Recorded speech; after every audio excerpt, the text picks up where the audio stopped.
პირველ სტუმარს წარმოგიდგენ ჩვენი გადაცემის რუსულობაში მდებარე ყოვლადწმინდა ღვთისმშობლის მიძინების სახელობის ტაძრის წინამძღვარი დეკანოზი დავით მეკვაბიშვილი. დილამშვიდობისა მამონტავი.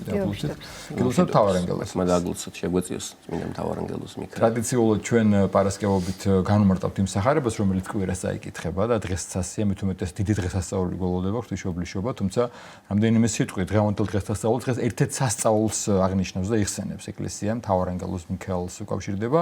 თქვათ რამდენიმე სიტყვით დღევანდელ დღეს და გადავიდეთ შემდგომ იმ სახარებაზე, რომელიც კვირას უნდა მოვისმინოთ. ეს სასწაული, რომელსაც დღეს ეკლესია იხსენიებს მიქაელ მთავარანგელოზის მიერ აღსრულებულს მე-4 საუკუნეში მოხდა კოლასეში, იგივე ხონასში, ეს არის ჩვენს კალენდარში მოხსენებული, სადაც იყო წმინდა მიქაელ მთავარანგელოზის სახელობის ტაძარი და მსახურობდა ერთ-ერთი გამორჩეული მოღვაწე, ყველა წმინდანის ცხოვრება განსხვავებულია ერთმანეთისგან და ეს წმინდანი გამორჩეული არის იმითი, რომ 60 წლის განმავლობაში ნათეთ მსახურობდა ამ ტაძარში, აქვე იმ ტაძართან ახლოს მაკურნებელი წყალი ამოდიოდა და პირველად მაშინ განცხადდა მაკურნებელი წყლის დიდებულება და მნიშვნელობა, როდესაც ერთ-ერთი ყრუმუნჯი ბავშვის მშობლებს ილში მთავარანგელოზი მიქაელი გამოეცხადა და უთხრა მათ, რომ თუ კი ამ წყალს დალევდნენ და ზოგადად ქრისტეს გზას დაადგრებოდნენ, მათი შვილი განიკურნებოდა და მართლაც ესე მოხდა. ამის შემდგომ მრავალი ადამიანი მიდიოდა უკვე აღნიშნული ტაძრისკენ, მაკურნებელი წყლისკენ, რასაც ბუნებრივია უკვე წარმართების აგრესია მოყვა.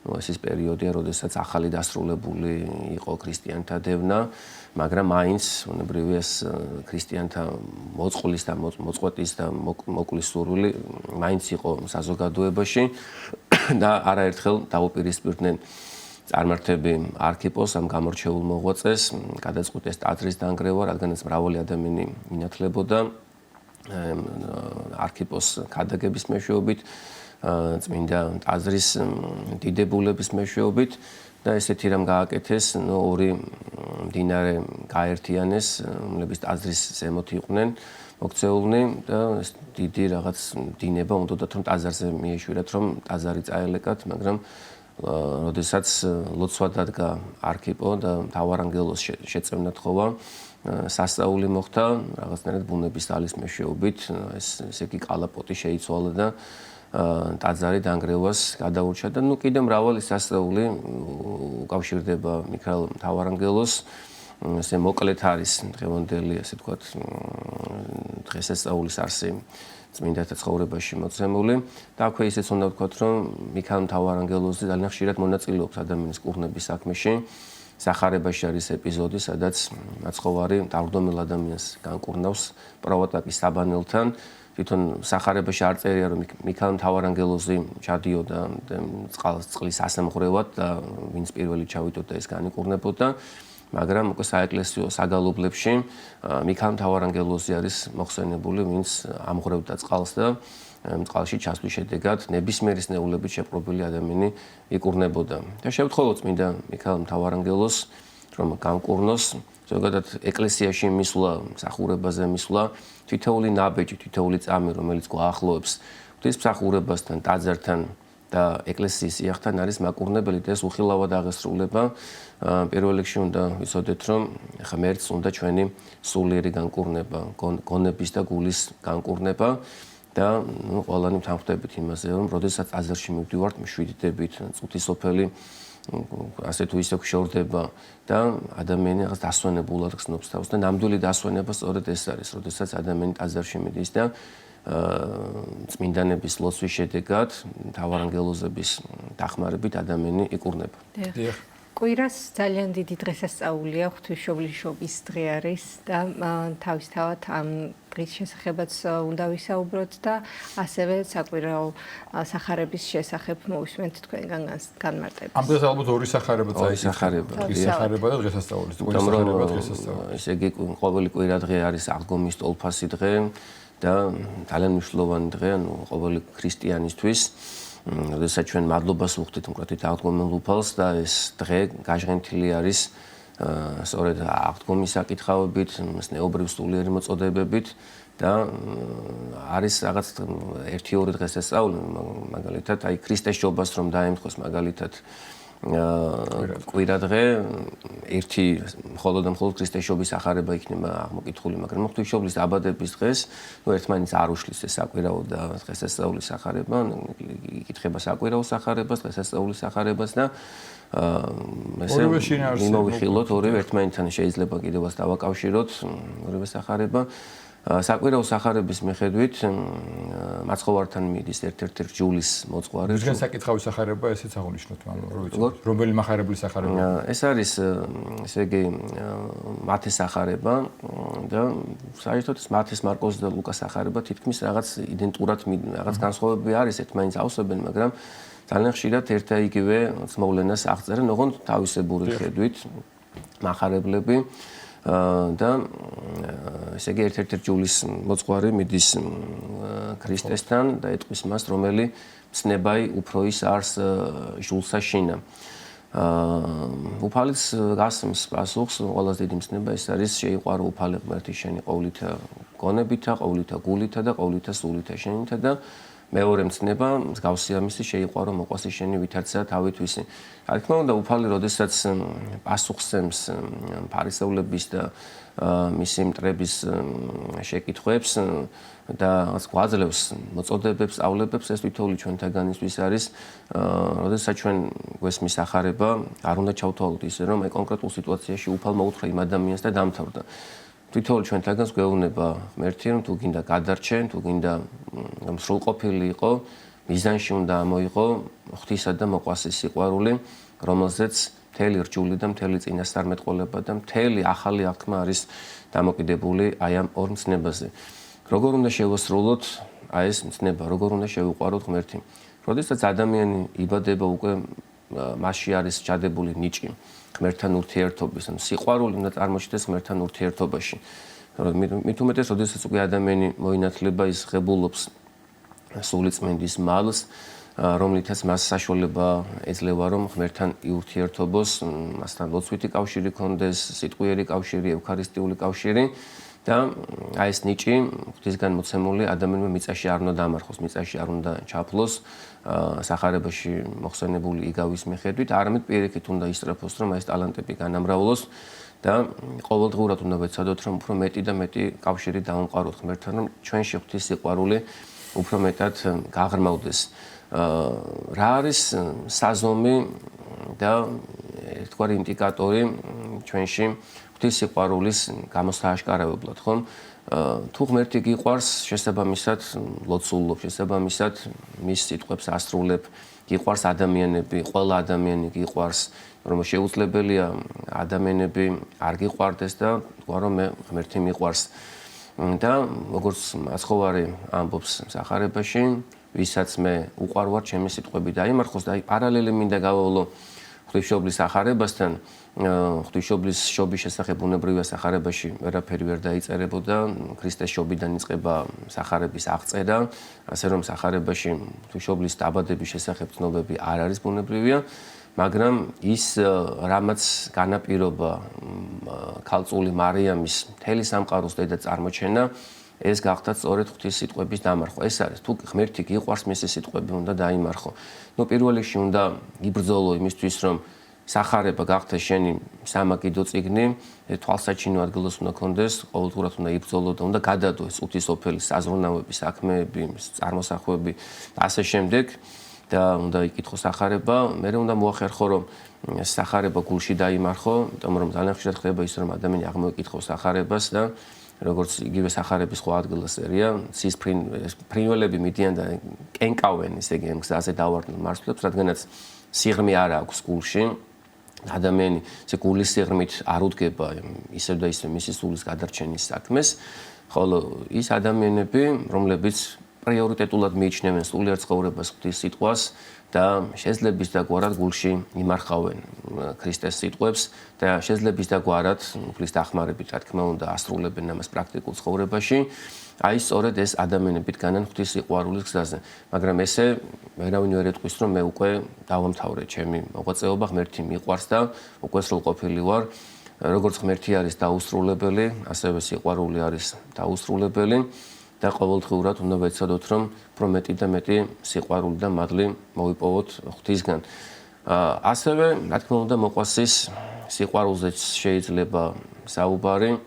უნდა ვეცადოთ, რომ ერთმანეთს დაუთმოთ, ერთმანეთის აზრი გავითვალისწინოთ, ერთმანეთი არ განვიკითხოთ, როგორც პავლე მოციქული ბრძანის თავის ეპისტოლეში, ყოველი რჯული ერთი და სიტყვით აღესრულების რაც არის მოწოდება რჯულის მიერი, არა კაცკლა, არა იპარო, არა იმრუშო, არა ცილის წარმო და ასე შემდეგ, თუ მოყვასი სიყვარულის გზაზე გახარ შენ, აი ამ ცოდვებს არაფრით არ ჩაიდენ.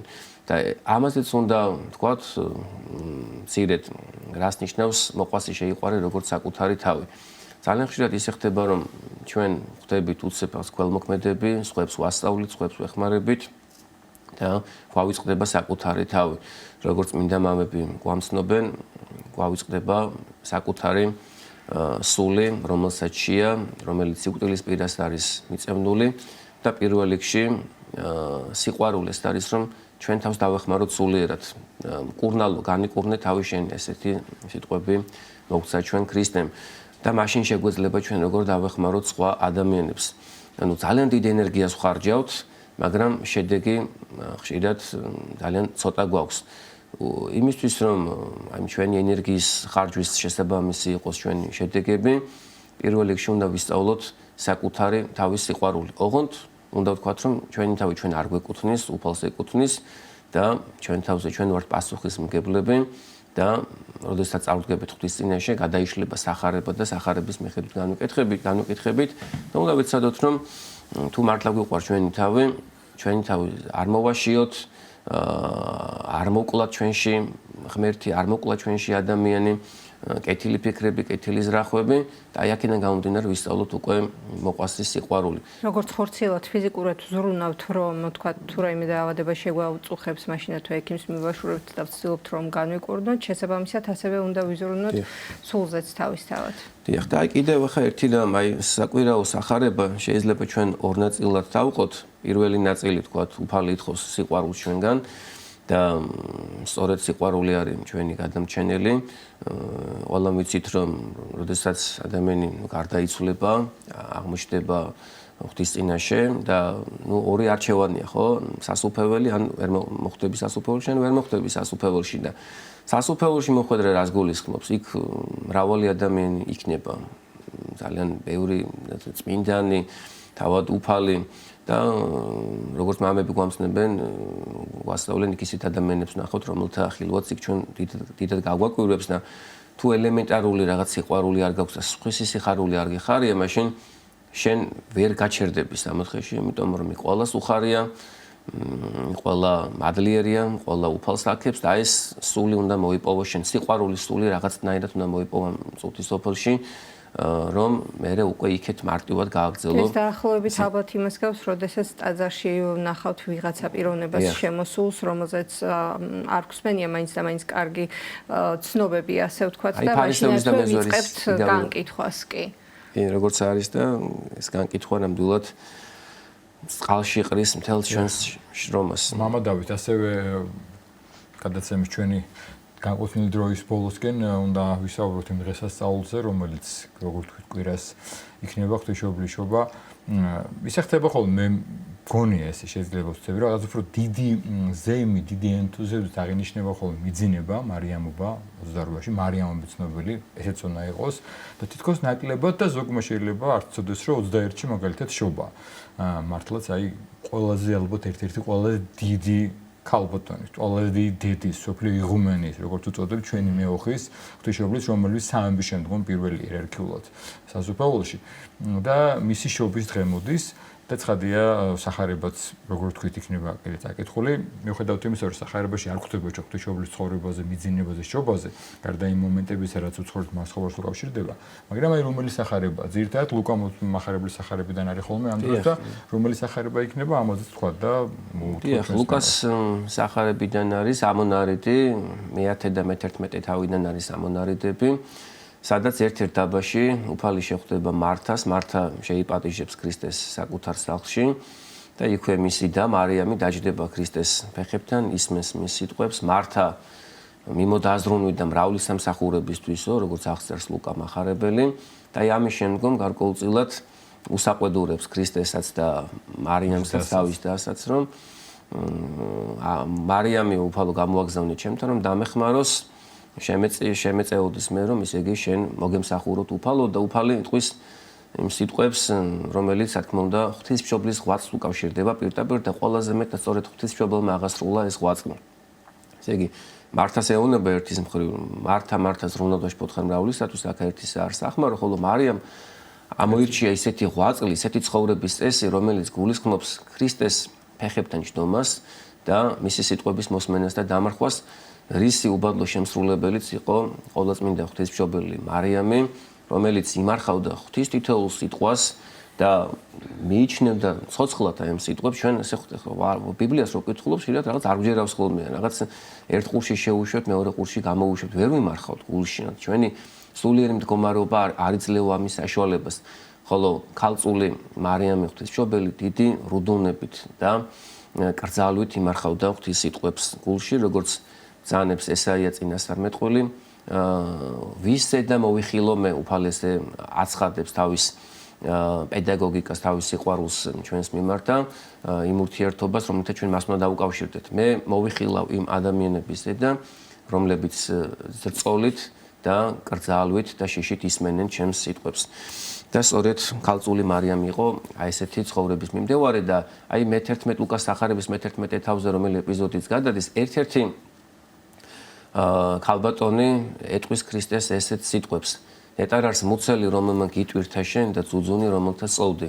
ხომ აი ზოგს გონია რომ ქალწული მარიამი იმიტომ არის დიდებული და ყოველთა შორის აღმატებული რომ ეს რაღაც მართლაც მოხდა ხომ ეს უდიდესი პროცესი ის დედა გახდა და ეს შვა ხო ჩაულებრივად როგორც ადამიანი იბადება რა თქმა უნდა უმამაკაცო სულიწმინდისაგან მაგრამ მარტო ის იმიტომ არ არის დიდებული რომ უფლის დედა არის ის თავისი ასე თქვა პირადი ცხოვრების და უფალმა რა თქვა რომ ისე იგი არა ნეტარ არიან რომელთა ისმინონ სიტყვა ღვთისა და დაიმარხონ იგიო და ეს ყველას უნდა გვახსოვდეს მით უმეტეს ახალგაზრდებს დღეს მრავალი ინფორმაციის მიღება გვიწევს ჩვენ ინფორმაციებს სჭირდება შედარება შეჯერება რომ ისე იგი მივიღოთ როგორც ნამდვილი ინფორმაციები გავფილტრო და ასე შემდეგ და ძალიან ხშირად ეს ინფორმაციები ყოლის ჩვენ ხომ ყველას გამოგვიცდია 1000 ინფორმაციას ვღებულობთ და ამ ყველაფრის შედეგად თავს როგორ უსუსურად და დაუძლურებულ ავხსნობ და ამის შემდგომ როგორ გვიჭირს მე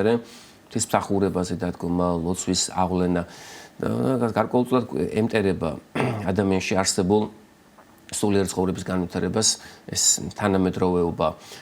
გამოსავალი რაში არის რომ დავაბალანსოთ, დავარეგულიროთ ეს ყველაფერი და ისევ ჩვენი სიხარულისთვის და ბედნიერებისთვის უფალი გვაძლევს სწავლებას. ნახეთ არის 9 ნეტარება, ხომ ნეტარი იყვნენ და ასე შემდეგ, რაც მომავლის ბედნიერების განცდას უკავშირდება, მაგრამ აი ეს სიტყვა რომელიც უფალმა თქვა მისი სიტყვების აღმომკითხველებთან მიმართებაში ეს უკავშირდება უკვე არსებულ სიხარულს. ნეტარ არიან რომელთა ისმინონ სიტყვა ღვთისაი და დაიმარხონ იგი და ღვთისმშობელი სწორედ ამით იყო ნეტარი რომ ღვთის სიტყვებს იმარხავდა და ამით უხარობდა მას და საბოლოოდ უკვე თავად ღვთის სიტყვა ზეღმერთს ჩვენ ერთ-ერთი მიმართებით ესე მიმართავთ რომ შენ ხარ ღვთის სიტყვა როგორც იონე მახარებელი ამბობს პირველიდან იყო სიტყვაო და აი ეს სიტყვა უკვე მის წიაღში დამკვიდრდა და მისგან შეიმოსა უკვე სხეული მაცხოვარმა. ნუ მცირედით შეიძლება რაღაც ეს თხრობაც თქვათ, რაც საკუთრივ ღვთისმშობლისობასთან მიმართებაში აღსრულდა, რომ ესე იგი მის მშობლებს იოაკიმეს და ანას დიდი ხნის განმავლობაში შვილი არ ყავდათ და სადაც აინებოს ღმერთს იძლევის წესი ბუნებათა, ლოცვას ყველაფერი შეუძლია.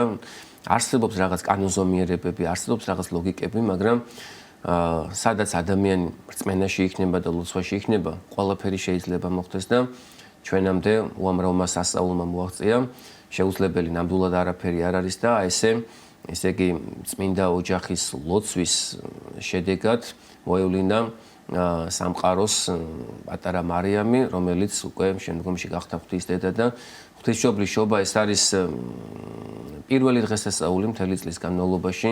ჩვენ თქვით ღვთისმშობლის მიძინება, რომელიც მთავრდება ყველა დღესასწაული მთელი წლის განმავლობაში.